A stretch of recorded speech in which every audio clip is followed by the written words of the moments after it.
योगी आदित्यनाथ अचानक से मोदी के ऑफिस पहुंच गए और ऑफिस पहुंचते ही उन्होंने कई सारी फाइलें खोल दी, कई लोगों की फरियादें सुनने लगे। और जब से ये वीडियो वायरल हुआ उसके बाद से चर्चा ये है, योगी आदित्यनाथ ये मोदी के कार्यालय में आखिरकार ऐसे कैसे पहुंच गए जो कभी 8 सालों में नहीं हुआ, वो अचानक आज कैसे हो गया। नमस्कार, मैं हूं वैभव दीक्षित। आज की इस खबर में मैं बताऊंगा कि योगी आदित्यनाथ पीएम मोदी के कार्यालय कैसे पहुंच गए, पीएम मोदी के जो काम थे वो योगी आदित्यनाथ कैसे करने लगे। साथ ही साथ आपको यह भी बताऊंगा कि आरएसएस के साथ में योगी आदित्यनाथ की क्या बातचीत चल रही है जिसकी वजह से ही नरेंद्र मोदी के कार्यालय पर योगी आदित्यनाथ पहुंचे। सबसे पहले मैं आपको वो तस्वीरें दिखाऊंगा जिसमें आप देख सकते हैं कि योगी आदित्यनाथ जो हैं वो लोगों की फरियादें सुन रहे हैं। ये जो तस्वीर आप मेरी स्क्रीन पर देख रहे हैं, ये योगी आदित्यनाथ बैठे हैं, ये लोग बैठे हुए हैं और ये जो आप सोफा देख रहे हैं, ये जो दीवारें देख रहे हैं, ये नरेंद्र मोदी के वाराणसी कार्यालय के हैं। इसे लोग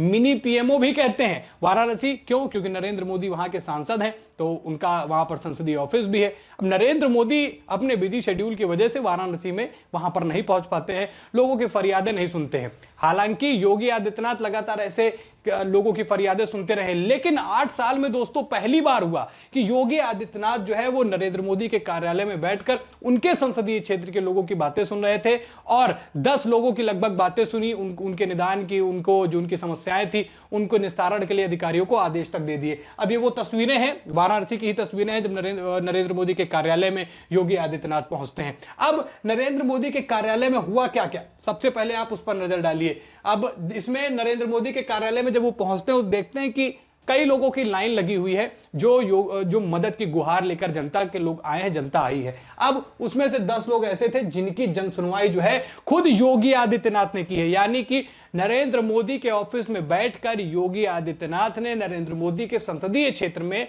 10 लोगों की जन सुनवाई की। हालांकि इस बात से भी दरकिनार नहीं कर सकते हैं कि योगी आदित्यनाथ उत्तर प्रदेश के मुख्यमंत्री हैं और किसी भी लोकसभा में, किसी भी विधानसभा में वो जाकर ये काम कर सकते हैं, लेकिन नरेंद्र मोदी के कार्यालय जाना और वहां पर आरएसएस का भी इन्वॉल्वमेंट होना वो मैं आपको आगे बताऊंगा, ये एक बड़ी चीज रही। साथ ही साथ अब जब मोदी विदेशों के दौरे कर रहे हैं, नरेंद्र मोदी वाराणसी वैसे हालांकि बहुत कम पहुंचते हैं, 11 अप्रैल को फिर से पहुंचेंगे, लेकिन योगी आदित्यनाथ ने जब देखा कि लोगों की जो दिक्कतें हैं, लोगों की जो समस्याएं हैं वो लेकर अपने सांसद के पास आ रहे हैं, सांसद मौजूद नहीं है तो उसकी जिम्मेदारी नरेंद्र मोदी के कार्यालय में बैठकर खुद योगी आदित्यनाथ उठाते हुए नजर आए। कई लोग सराहना कर रहे हैं, कई लोग इसके अलग मायने दिखा रहे हैं, कई लोग ये भी कह रहे हैं कि नरेंद्र मोदी के बाद योगी आदित्यनाथ पीएम है इसलिए वो अभी से ऐसा कर रहे हैं। योगी आदित्यनाथ में वो क्षमताएं हैं जो मोदी के अंदर है, इसीलिए योगी आदित्यनाथ उसी तरीके से काम कर रहे हैं और ये एक सच्चे और अच्छे साथी की निशानी भी है कि कैसे नरेंद्र मोदी व्यस्त है तो योगी आदित्यनाथ उनके कार्यभार को संभाल रहे हैं। तो तमाम तरीके की प्रतिक्रियाएं जो है वो देखने को मिल रही हैं। साथ ही साथ ये सब तो हुआ, अब जब 10 लोगों की जन सुनवाई हुई, तमाम तरीके के लोगों की फरियादें थी, तमाम तरीके के लोगों की शिकायतें थी, योगी आदित्यनाथ ने उन्हें त्वरित निस्तारण उनका किया। साथ ही साथ अधिकारियों को भी फटकार लगाते हुए कहा कि वाराणसी के अंदर ऐसी तमाम जो जन सुनवाइयों की वजह से जो मामला रुका हुआ है उनको अधिकारी पूरी तरीके से पूरा करें और किसी भी तरीके की कोई ढिलाई जो है ना उस पर बढ़ती जाए। अब मामला आता है आरएसएस का। अब आरएसएस और योगी आदित्यनाथ वाराणसी जब एक साथ थे, वहां पर मीटिंग हुई और मोहन भागवत जो कि प्रमुख हैं आरएसएस के, वो 5 दिन के दौरे पर है वाराणसी पर। अब इसीलिए इसके एक अलग मायने निकाले जा रहे हैं। अब योगी आदित्यनाथ न सिर्फ वाराणसी में आरएसएस की मीटिंग में शामिल हुए हैं बल्कि अभी गाजियाबाद में भी हुआ, यानी कि हफ्ते भर के अंदर 2 मीटिंग आरएसएस के साथ में। तो योगी आदित्यनाथ को लेकर आरएसएस क्या सोच रही है?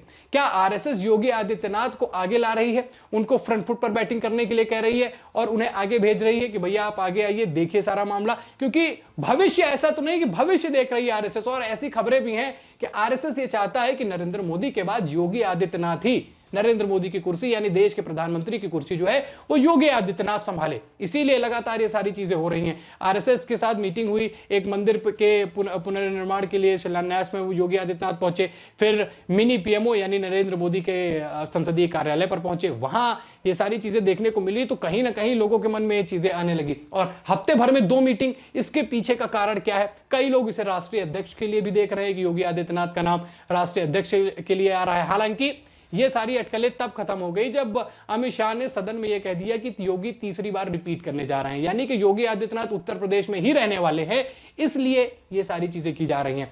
वाराणसी में कहीं ना कहीं जनता की शिकायतें रही, क्योंकि नरेंद्र मोदी देश के प्रधानमंत्री हैं, तो अपने संसदीय क्षेत्र या लोकसभा पहुंचना उनके लिए उतना आसान नहीं होता है जितना अमूमन अन्य सांसदों के लिए होता है। तो उसका प्रभाव देखने को मिला जब वहां पर अजय राय जो है उनके विरुद्ध में सामने से कांग्रेस के लिए इलेक्शन लड़े, तो नरेंद्र मोदी उनका वोट बैंक थोड़ा सा कम होता हुआ नजर आया। हालांकि जीत जो है वो लाखों वोटों के अंतर से हुई है, पर कहीं ना कहीं जिस हिसाब से नरेंद्र मोदी का कद है, नरेंद्र मोदी का नाम है, उस हिसाब से वो हार का अंतर बड़ा कम माना जा रहा था। तो योगी आदित्यनाथ को यह लग रहा था कि कहीं ऐसा ना हो कि वोट बैंक जो है वाराणसी का खिसक जाए, जहां पर इतना काम हुआ है, जहां पर विश्वनाथ का पूरा मंदिर जो है उसको एकदम बेहतरीन किया गया, काशी कॉरिडोर, तमाम तरीके के काम जो हुए हैं, उसका कहीं एक उल्टा रिजल्ट ना मिल जाए इस वजह से कि उनका सांसद ही वहां पर जो है नहीं पहुंचता, उनकी जनसुनवाई नहीं हो पा रही। तो योगी आदित्यनाथ ने ये सारी चीजें की, और कहीं ना कहीं यह भी माना जा रहा है कि आरएसएस ने उन्हें यह चीज करने के लिए कही है, जिससे योगी आदित्यनाथ एक तो सामने से निकलकर सामने आएंगे, और साथ ही साथ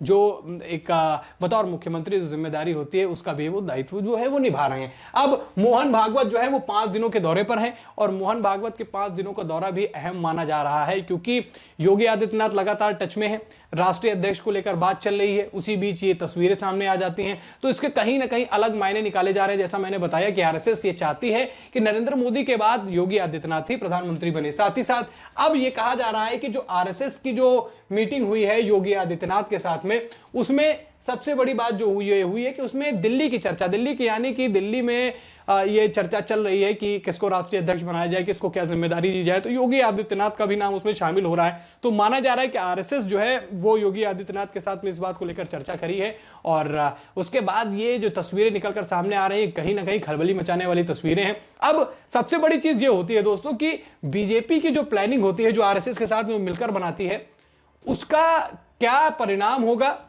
वो अंदर क्या सोच रही है, ये तभी पता चलता है जब वो एग्जीक्यूट हो जाता है, जब वो धरातल पर आ जाता है, जब वो जमीन पर अप्लाई हो जाता है, तब पता चलता है अच्छा ये सोचती इसके पीछे की।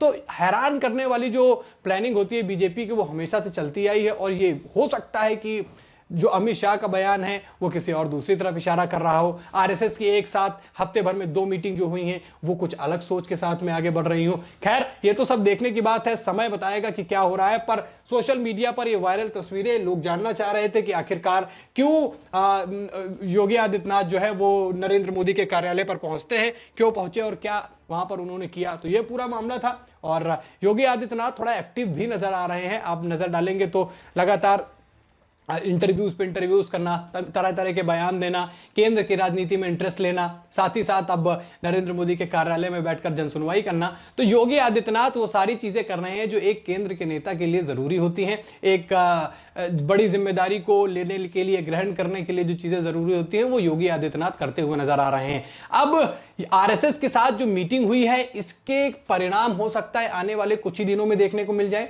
क्योंकि योगी की इन्वॉल्वमेंट लगातार आरएसएस के साथ बढ़ रही है। आरएसएस जो भी सोच रही है वो योगी आदित्यनाथ को बता रही है। गाजियाबाद की मीटिंग हो या फिर आप यहां पर वाराणसी के साथ में देखें, 5 दिन का मोहन भागवत का उत्तर प्रदेश में वाराणसी का ही दौरा क्यों किया। तो ये सब सोचने की बातें हैं। कुछ नई राजनीतिक खिचड़ी जो है वो पक रही है, उसके जो परिणाम होंगे बहुत जल्द आपको देखने को मिल सकते हैं। फिलहाल दोस्तों खबर में इतना ही। क्या योगी आदित्यनाथ नरेंद्र मोदी के बाद प्रधानमंत्री पद के सबसे बड़े दावेदार हैं? कमेंट करके जरूर बताइएगा। वीडियो में इतना ही। वीडियो को लाइक और शेयर करें, चैनल पर नए हैं तो चैनल को जरूर सब्सक्राइब करें। फिर मिलते हैं एक नई खबर के साथ, तब तक के लिए धन्यवाद।